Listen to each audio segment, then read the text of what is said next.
you. Thank you. Bidicom, connecting progress. দেশের তথ্য প্রযুক্তি খাতের আয় একসময় গার্মেন্টস সহ অন্যান্য যে কোনো খাতকে ছাড়িয়ে যাবে বলে মনে করেন প্রধানমন্ত্রীর তথ্য ও যোগাযোগ প্রযুক্তি বিষয়ক উপদেষ্টা সজীব ওয়াজেদ চোয়াদ। এজন্য বর্তমান সরকারের ক্ষমতায় থাকতে হবে বলেও মন্তব্য করেন তিনি। ডিজিটাল মেলার সমাপনী অনুষ্ঠানে তিনি এসব কথা বলেন। আরো জানাচ্ছেন শারমিন নীরা। তথ্য প্রযুক্তি খাতের বিভিন্ন সেবা নিয়ে গেল 4 দিন ধরে এভাবেই জমজমাট ছিল বঙ্গবন্ধু সম্মেলন কেন্দ্রের ডিজিটাল ওয়ার্ল্ড মেলা। দ্বিতীয়বারের মতো এবারের মেলায় অন্তত 25টি দেশের 75 জন তথ্য প্রযুক্তি বিশেষজ্ঞ 50টি সেশনের মাধ্যমে শুনিয়েছেন তথ্য প্রযুক্তির নানা অজানা কথা। আর মেলায় এসেছেন প্রায় 4.5 লাখ দর্শনার্থী। শেষ দিনের সন্ধ্যাতেও এক মঞ্চে অনেক অতিথি। প্রধানমন্ত্রী তথ্য ও যোগাযোগ প্রযুক্তি বিষয়ক উপদেষ্টা বললেন, এই খাতের রফতানি বর্তমানে 250 মিলিয়ন মার্কিন ডলার হলেও তা একসময় 1 বিলিয়ন ডলারকে ছাড়িয়ে যাবে। আশার কথাও শোনান তরুণদের মেধা নিয়ে।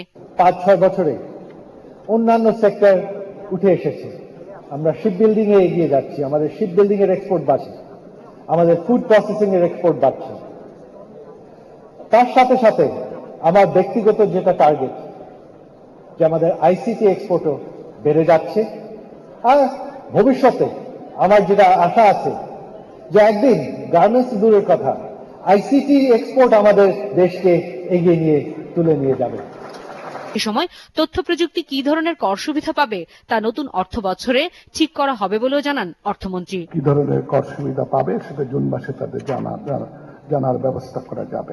আর তথ্য প্রযুক্তি প্রতিমন্ত্রী বললেন, যে কোনো সেবাই এখন তথ্য প্রযুক্তির মাধ্যমে দেওয়া সম্ভব। এখন 16 কোটি মানুষের চোখে ডিজিটাল বাংলাদেশের স্বপ্ন।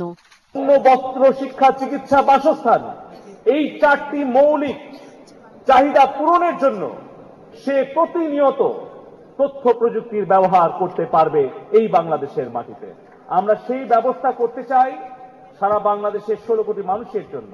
শেষে এই খাতে অবদানের জন্য কয়েকটি প্রতিষ্ঠান ও কয়েকজনকে পদক তুলে দেওয়া হয়। শারমিন নীরা, 71, ঢাকা। চলছে সংবাদ সংযোগ, ফিরছে আরো খবর নিয়ে, সাথেই থাকুন।